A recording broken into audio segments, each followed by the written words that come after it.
Welcome to the fifth lesson of the course to create your first multiplayer game with VRChat and Unity. Let's go with the goal summary. In this lesson we are going to create interactive networked balls. So we will implement pick up and drop mechanics, and we will also add realistic throw physics. The players would be able to release the ball and apply an impulse. But remember that in this game, in order to score, you need to just take the ball just inside the score by yourself, not just by throwing it. Okay, we are going to synchronize the ball movement through the network impulses, and we are going to add a respawn logic for the ball. Finally, we will create a ball controller in order to manage multiple balls. Okay, the learning objectives of this lesson are first, we are going to learn to build an interactive game ball prefab. Next, we are going to learn how to use sync variables in order to synchronize the ownership of these balls and the impulse vectors that are going to be applied to these balls in order to be thrown away. We are going to detect how to pick up and throw the ball. We are going to implement a respond and despawn behavior, and also we are going to learn how to build a ball controller to coordinate ball logic across the game. Okay, so what we are going to deliver is a ball that can be picked up both in VR and in desktop. A ball that can be thrown with the correct physics. We will implement the movement synchronized across all the clients. We will deliver a respawn logic that only the master can run. And finally, we will deliver a ball controller that will handle the spawning of the balls at the game start. Okay, so the general description of this lesson is as follows. We will spawn a number of balls that is half of the players that are in the game when it starts. And they will be able to pick the balls and throw them. Okay, for those of you who are doing the level 1, the advanced challenge, what you need to do is the next.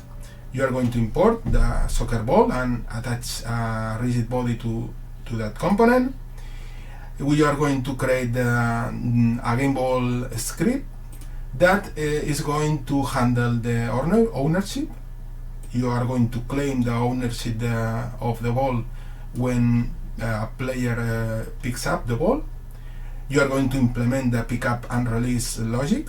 In the case of VR, you are going to use the trigger button. In the case of the desktop mode, you are going to use the mouse click. You are going to implement a throw impulse. When you release the trigger or when you again press the mouse click, you are going to throw the ball, and you will update the positioning of the ball while you are holding it. Okay, while the player is holding the ball, you are going to update the position. You will need to consider the platform. If it's in the VR case, you will need to update considering the position of the hand. If it's on desktop, you will need to consider a different thing. Okay? You will use a synchronize variable to apply an impulse when the ball is released by the player. Okay? And you will add a respawn logic to the balls to appear close to the center of the field when the game changes to the game state. Okay, so what will happen is that we need these balls to respawn close to the center of the field, because when you score a goal, the ball will be respawning there, so the game can continue. For the ball controller script, will handle, will keep the track of all the balls, will assign the respawn positions, will detect who is carrying the ball, what player is carrying the ball, and will spawn the correct number of balls for the players.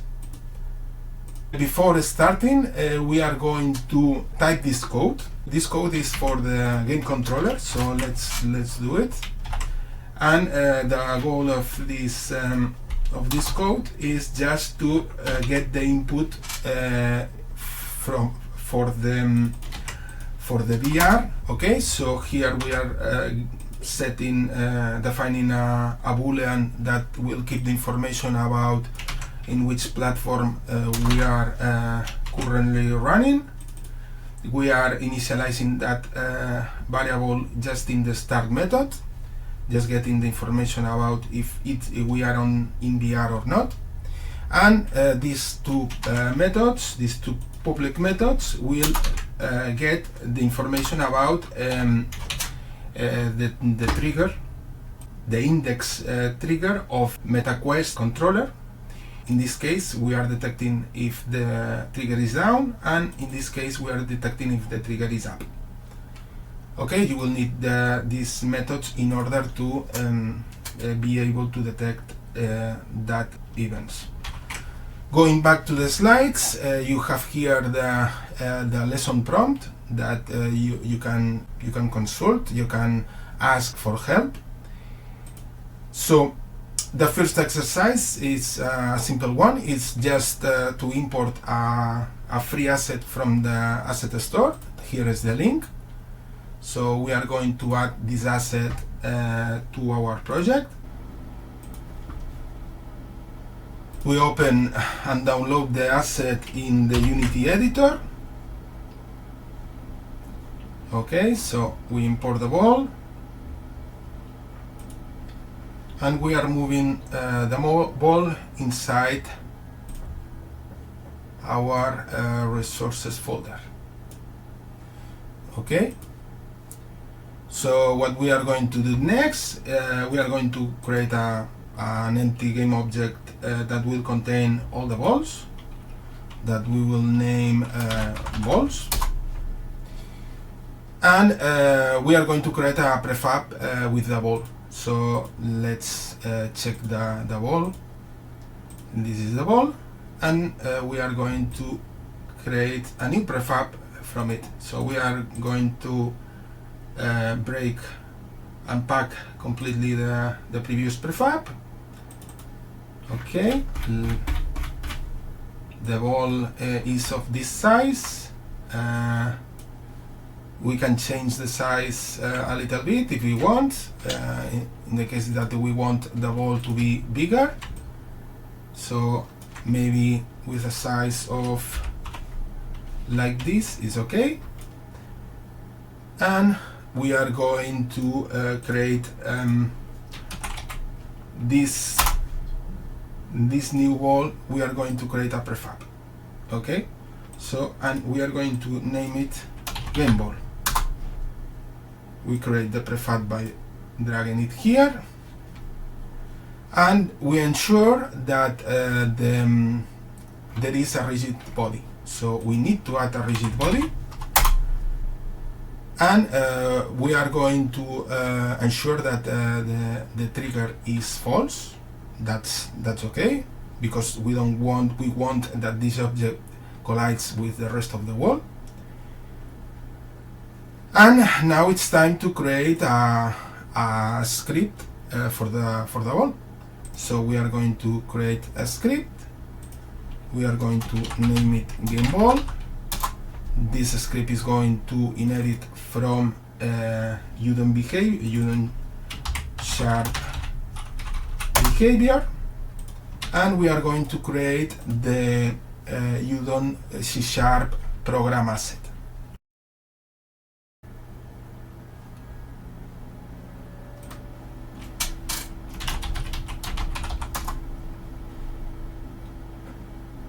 And we set the value and compile all the Udon sharp programs. Okay.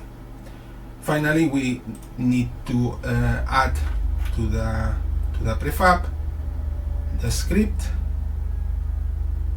and we should be ready to continue. In the next exercise, we are going to implement the game ball behavior in order to be able to pick and release the ball between all the different players in the game. So for those of you who are doing the level 2, the guided challenge, these are the steps that you need to do. To the game ball script, you will need to add the next methods and functions. You will add an activate physics method that will activate the physics of the ball. You will add a get method that will check if the ball is owned by an existing player. You will add a method named clear owner that will clear the ownership of the ball. For the game ball, you will need to create a synchronized variable named owner player ID, and this is the one that you will use to report the ownership of the ball to all the other players on the network. On the method on the serialization, it will be called after claiming the ownership. Okay, so we will have to check who is the owner to properly initialize what we need to initialize in here. And the method interact will check before grabbing the ball if it's already assigned to an existing player.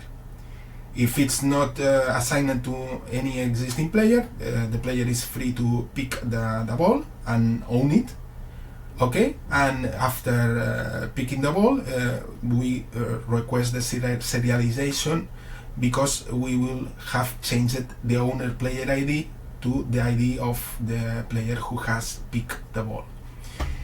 Also, we'll need to override the on player left in the case that the player leaves the game before the game ends. And in the update method, you will need to check if the owner is either or VR or a desktop client, and considering which platform the client is running, you will perform a different kind of interactivity. In the case of VR, you will need to check the trigger button in order to detect when the index trigger button of the Quest controller has been pressed.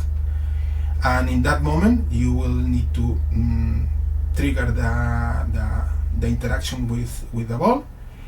And then when you release the button, then you will need to release to drop the ball. So you will need to implement this behavior here, aside from the behavior of updating the position of the ball, considering if it's in VR, you will need to update it considering the hand, and if it's on desktop, you will need to update it considering just the camera desktop. The next part of the exercise, you will need to test it first on the Unity editor, all the logic that we have previously explained. Then you will have to test with multiple VRChat instances that all the players can pick up and release the ball.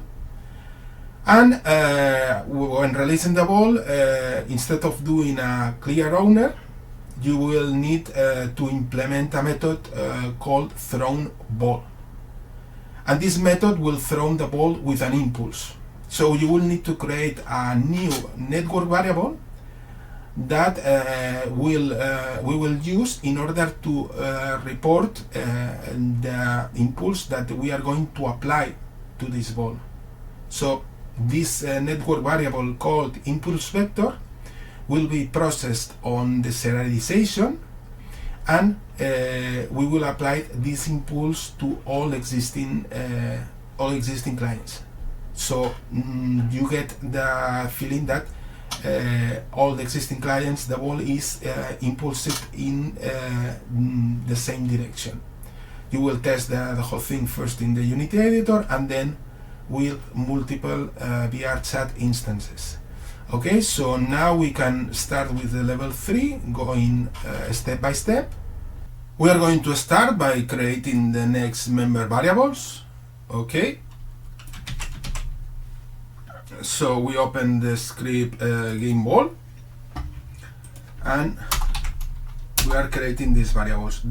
These first variables are offsets that we can customize in order to adjust the position of the ball when any of the players has picked up the ball. This is the most critical variable so far of the game ball script, and it tells us about who is the owner.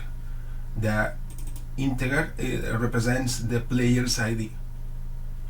There is a reference to the game controller, and we will keep here a reference to the player object who owns the ball. There is a reference also to the rigid body in order to be able to disable its properties. And this variable right here, we will use it in order to fix some issues that appear during the process of picking up and releasing the ball. Okay, so the next step is implement activate physics method. Okay, so what we are going to do is this function, but we need to initialize this function. So the way that we are going to initialize this function, get component rigid body. Okay, and we are going also to require component type of rigid body. Okay, at the start method we will retrieve the rigid body component of the game ball. Next, we are going to implement isOwned that will tell us if anyone owns the ball. If somebody is owning the ball, the value would be different than -1. Okay. Next, we are going to implement a method to clear the ownership of the ball. Okay, so we reset the owner player ID, and we activate the physics once the ball has been released. We request this serialization because we have changed the network variable and we need to report to the rest of the system. Okay. Next, on the serialization, we need to check the network variable just to retrieve the player object in the case that the ball is being owned by a specific player. We are getting the player object through get player by ID. Okay, and since the player is holding the ball, we are deactivating the physics so we can update the ball without colliding. But if the ball doesn't have any owner, we will set this to null and we will activate the physics. Next, we will implement the interact method. The interact method will allow us to own the ball if the ball isn't already owned. So we will check the previous method is owned to check if the ball is currently owned, and if it's not owned, then we will claim the ownership of this object through this method. Okay, so we will check who is the owner, if the current player is the owner, and if it's not the owner, then we will claim the ownership. Okay, and we will update the owner player ID, the network variable, and we will request a serialization to report the change to all the connected clients. Next, we are going to implement the override for the on player left. So when one of the players leaves, then we are going to clear the ownership of the ball. Okay. The next thing is the update method. This update method is quite tricky. I recommend you to give it a try for the challenge of trying by yourself. Remember, you need to update the position considering either you are working in VR or not, and also you have to deal with the process of picking up and releasing the ball. So this is the code. Okay, and what is happening here is we are checking if the ball has an owner. If the ball has an owner and it's the local owner, then we are going to update the position of the ball. And here we have some logic in relationship to picking up and releasing the ball with the trigger index of the Quest controller. Okay, this is related only with VR. And what we are going to do next is just to update the position of the ball, considering if we are on VR or not. So next thing that we are going to do, we are going just to test all of this in the Unity editor. But first we need to properly initialize the member variables of the game ball. Okay, so we need to initialize the game controller in this case and nothing else. So we can proceed to start, and we can pick the ball with the mouse click, and if we press again the mouse click, we are releasing the ball. Again, we pick with mouse click, and if we click again, we are releasing the ball. Okay, so the next test that we are going to do is just the same, but with multiple VRChat Windows instances. So let's make a build for just one instance.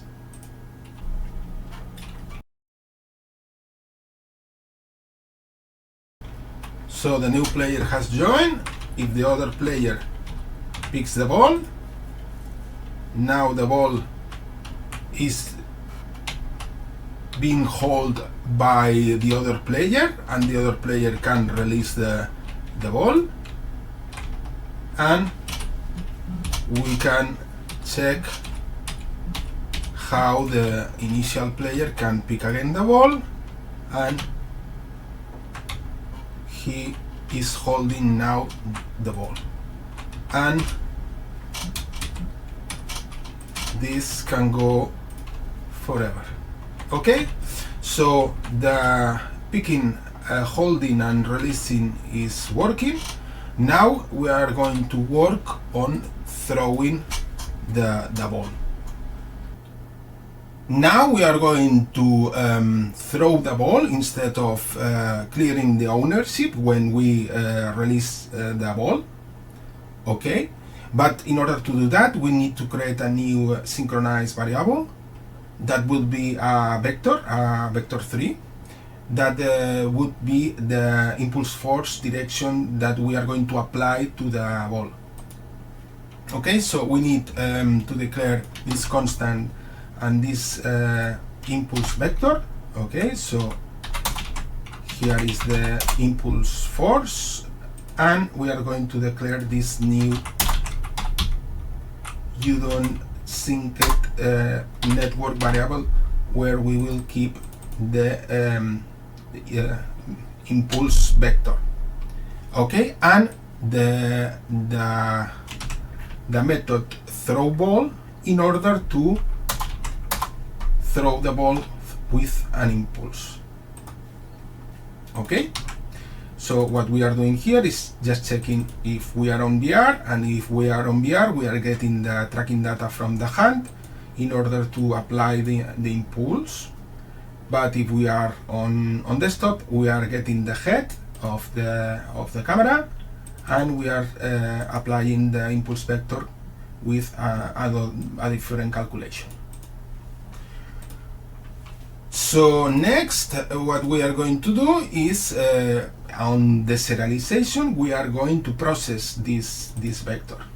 So when everybody else receives an update on this network variable, they all apply the same impulse vector.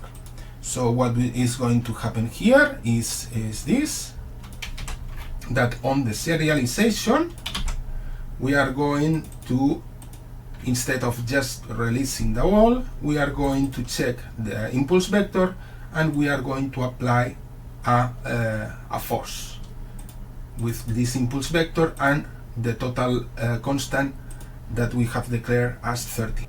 You can adjust it with any value you want, okay? So what is going to happen next is that, of course, when we release, now we need to throw the ball. That's the last step we need to do.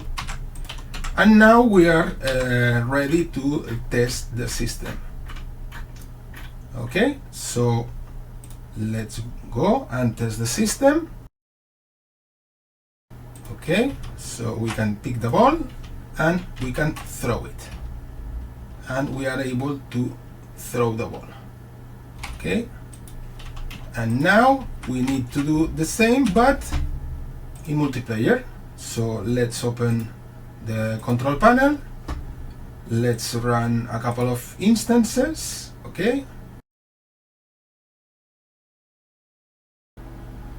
Okay, so we have both instances running. We can pick up the ball here. Okay, and if we release the ball, the impulse vector is transmitted over the network and the ball is being applied the force. Let's do it again, but with the other player.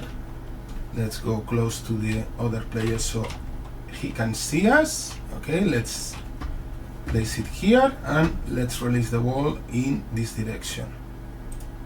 There. Okay, and of course the other player can pick up the ball and continue playing. So that's for this exercise. So we can proceed with the next exercise. In the third exercise of this lesson, what we are going to implement is that the ball should only appear when the game changes to the game state. We should respawn the ball when the game starts just at the center of the field. Okay? For those of you who are doing the level 2, the guided challenge, these are the instructions, the steps to do for this exercise. You will need to create variables that will tell us if the ball is alive and being used.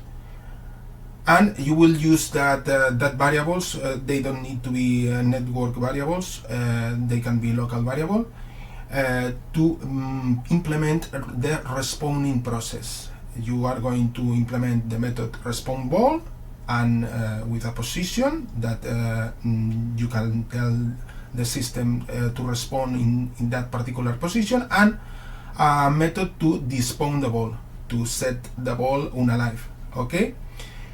And in the start method, set the ball as not alive and deactivate the physics and set the position far away in order to not be in the way. In the game controller, we are going to set a serialized member variable to link with our game ball. Okay. In the game controller, we are going to call to a respawn ball, the method of game ball that we have implemented. You have implemented before, so the ball responds in the position you are telling the system. Okay, you are going to test the whole thing in the Unity editor first, and then in multiple instances. You will observe that the ball doesn't appear to all the clients at the transition of the game state. That's what you are going to fix on the second part of this exercise. So to fix the previous, we need to do a patch in the system. We are going to create variables that will keep the position of the collision of the ball with the floor. We are going to create, you will need to create a vector3 variable that will keep that position that collides with the floor when you respawn the ball, in order to update it for all the clients. Okay, and the calculation of this collision, you are going to use on collision enter of the ball to get this position, and this position will be used in the update method for all the clients. So all the clients will see the respawn ball in the same position, in the same respawn position. Okay. When you interact with the ball, you will reset this system, so it can be respawn again when necessary. And if you succeed, the ball will appear for the non-master clients at the collision point with the floor. So finally test it with multiple instances. Okay, so let's go step by step. The first step that we are going to do is just to create these two variables in the script game ball.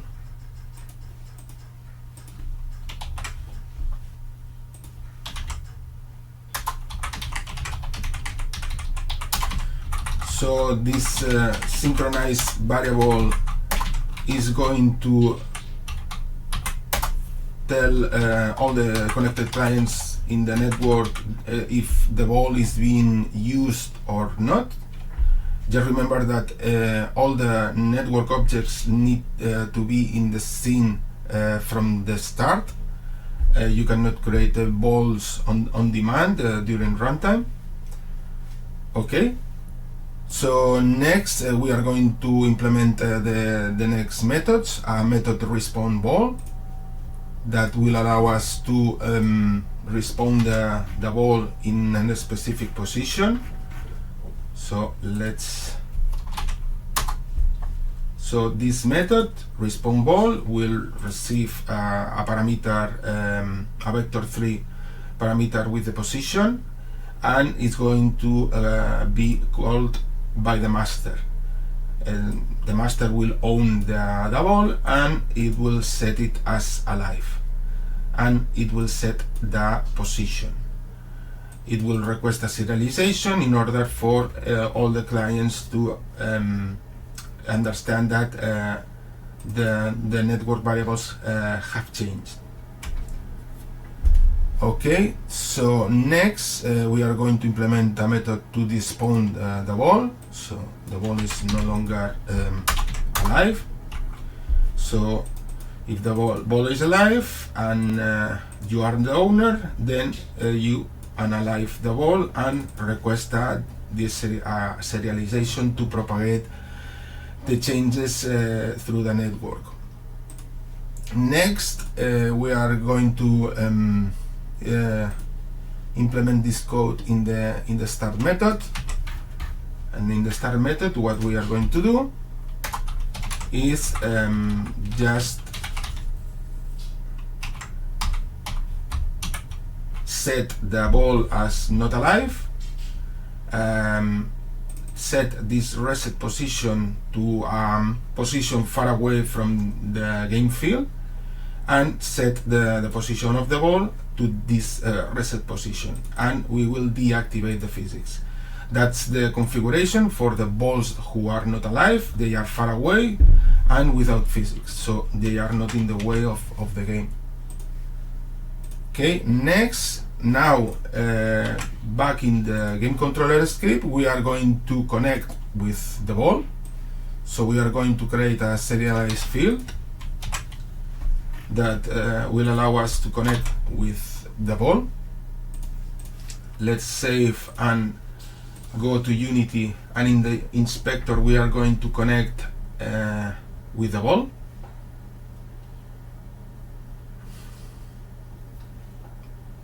Select the game controller, and in game controller we have our new property, and we are going to set game ball to this new property.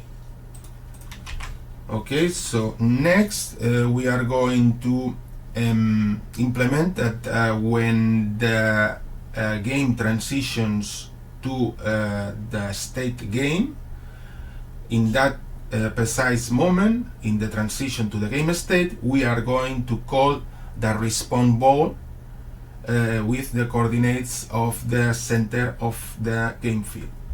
Okay, that code should look like this.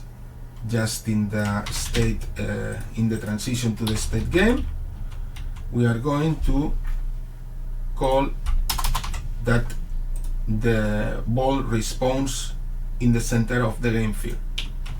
Okay, and we should be good to test it in the Unity editor. So let's do it. So the ball is no longer there. Okay, and when we press the start button, the ball should appear. Okay, the ball has appeared, and from the position of the middle of the center, and it has fallen into the ground. We can interact with the ball, and that's okay. If we try to run multiple instances, you will notice that the ball doesn't appear for all the clients, and we need to fix that. Okay, so what we are going to do is just to create a patch in order to fix that. So we will start by creating these two variable members for the game ball.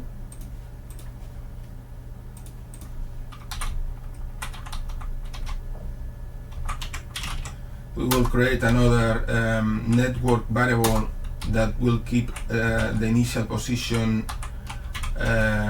where the ball collides with the floor, and a private local variable that will tell us if the ball has just respawned for the first time. So now we need to calculate the collision point of the ball with the floor in order to initialize the variable, the network variable initial position, and we are going to do it by overriding on collision enter. Okay, so we set the override,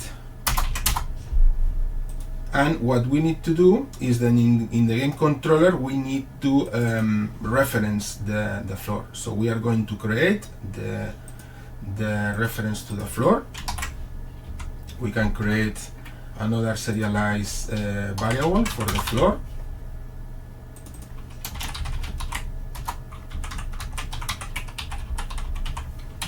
and we can create a getter for this floor.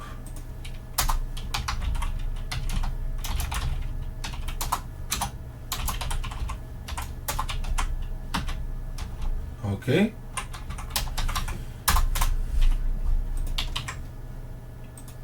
now we need in the inspector to initialize the serialized field that we have just created for the game controller with the floor collider. Okay, so here we are going to set the floor.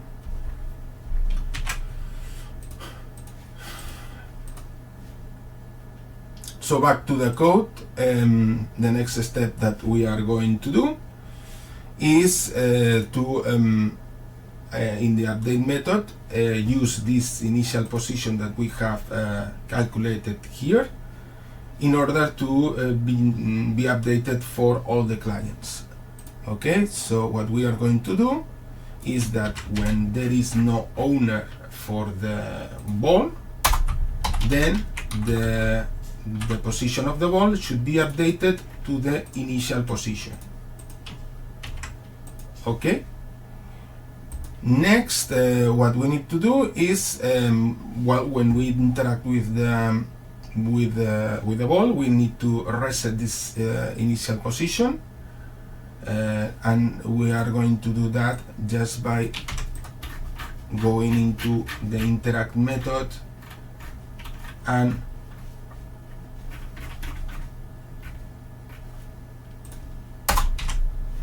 resetting the position. Next, if you succeed, you should be able to see the ball in all the connected clients. So let's do it.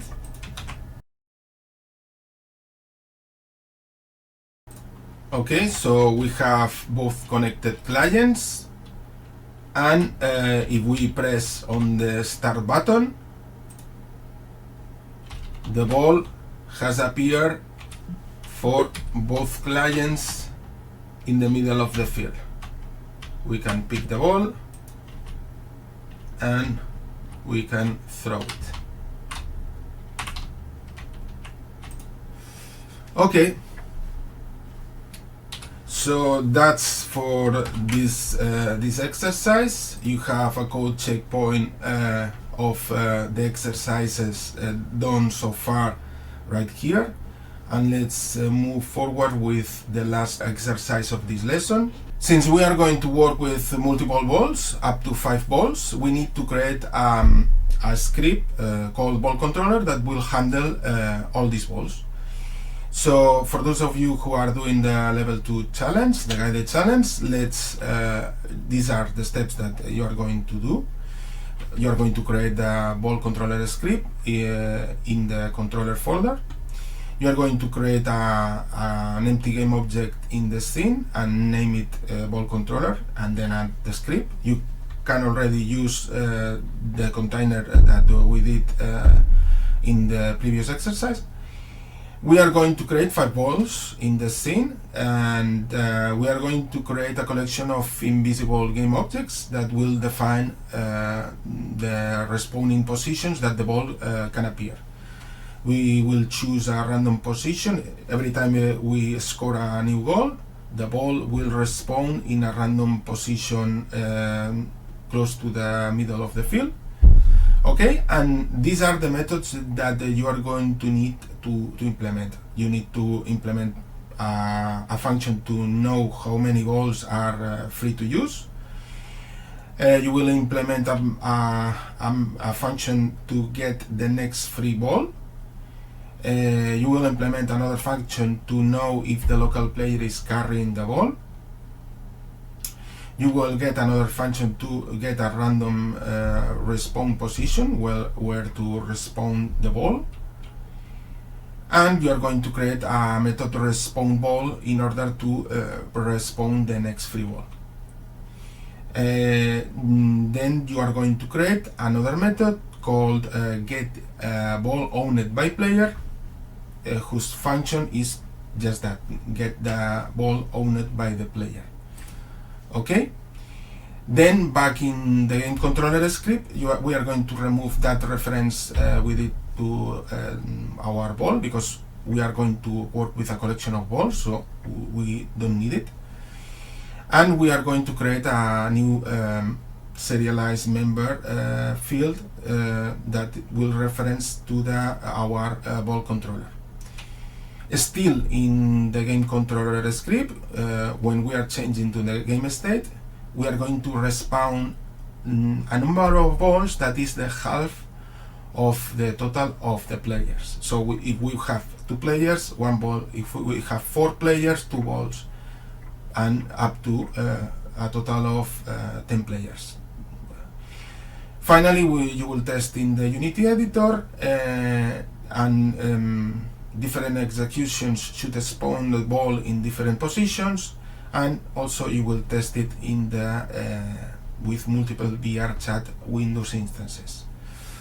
For those of you who are doing the level 3 challenge, let's go step by step.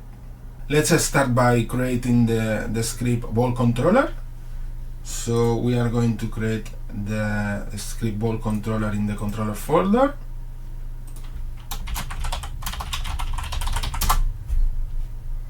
We are going to inherit from Udon sharp behavior instead of mono behavior.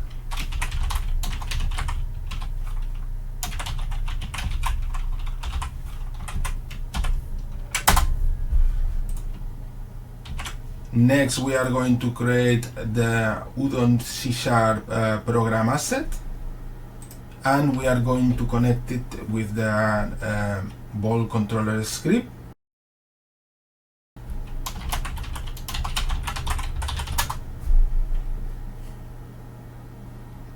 And we set the property source script for the new Udon C# program. Okay, so next we are going to use the container for the controller. That we can create a new empty object, but we can already use this one. So we are going to do it like that. We are going to attach the script to that game object, and yes, we can rename it to ball controller.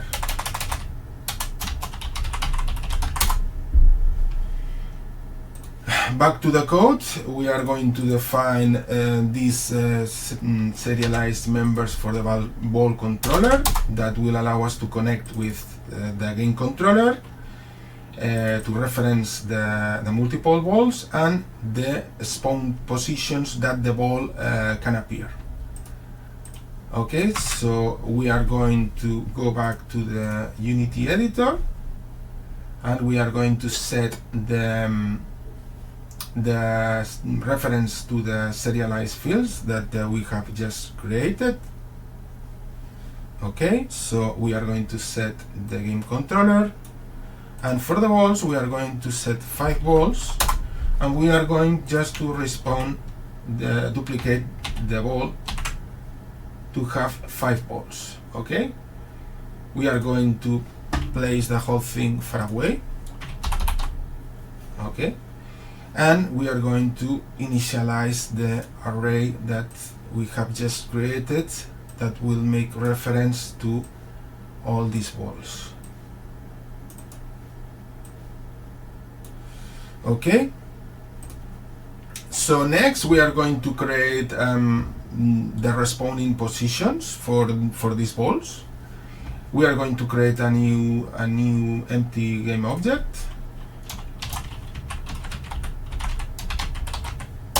and inside this game object we are going to place several game objects. We are going to use just spheres, and we are going to create the positions where the ball is going to respawn after any player scores a new goal.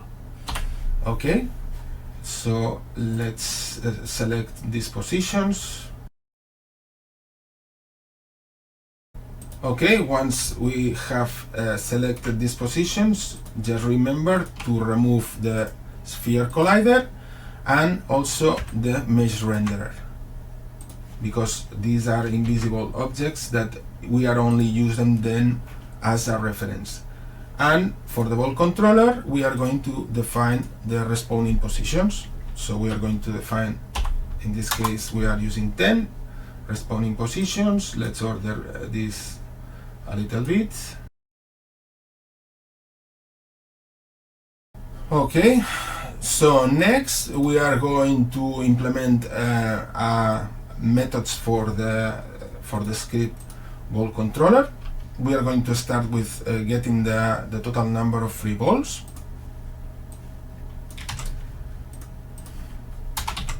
So we are checking for all the balls in the array, the ones that are not alive, because they will be free to use. Next, we are going to get the next free ball.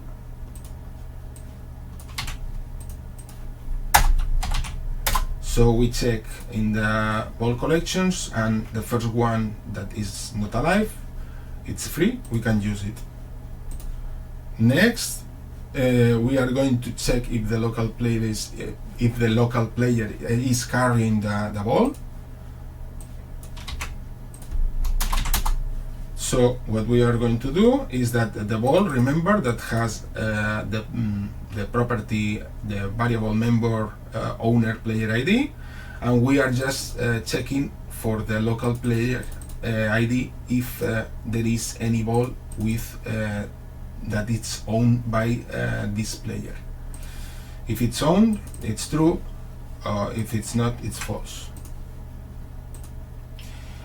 We are going to implement a method to get a random position where to respawn the ball. We just use the random in order to get an index inside the array of possible positions. And we are going to implement the method to respawn a ball. Okay, so first of all, the one responsible to respawn is going to be always the master. If there are no free balls to respawn, it will exit. We will get the next free ball, and in the next free ball we are going to respawn in using a get random respawn position. Since the ball has just respawned, we are going to clear the ownership, and we are going to request a serialization to propagate all the changes through the network. Okay, so next will be the method get player owned by local player. So we are retrieving the ball of if there is a ball owned by the local player, we are going to get that ball. Next slide. Back in the game controller script, we no longer need the reference to that single ball, but we now need a reference to the ball controller. Okay, so we change that. And still in the game controller, when we are changing to the game state, we are going to respawn a number of balls that is half of the total number of players. Okay, so the code of that section would be like this.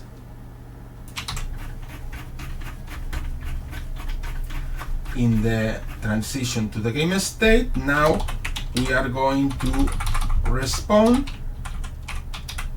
a number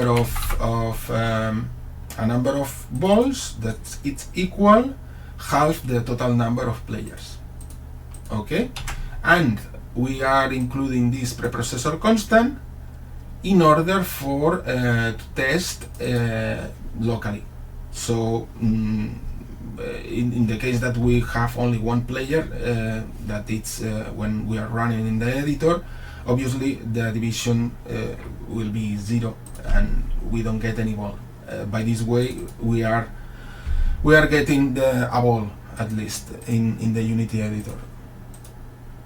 Next we are going to test it in the Unity editor by just running different executions, but let's not forget to initialize in the game controller the reference to the ball controller. Okay, so we are connecting the game controller with the ball controller. Okay, so if we now run in the Unity editor, when we press start, we should respawn the ball in one of the possible random positions. Okay, as you can see, instead of respawning in the center, it has respawned here. If we run again the editor, we are going to respawn the ball in another random position. Let's do it again. Okay, if you recall, the other ball was respawned here, now it's respawned there.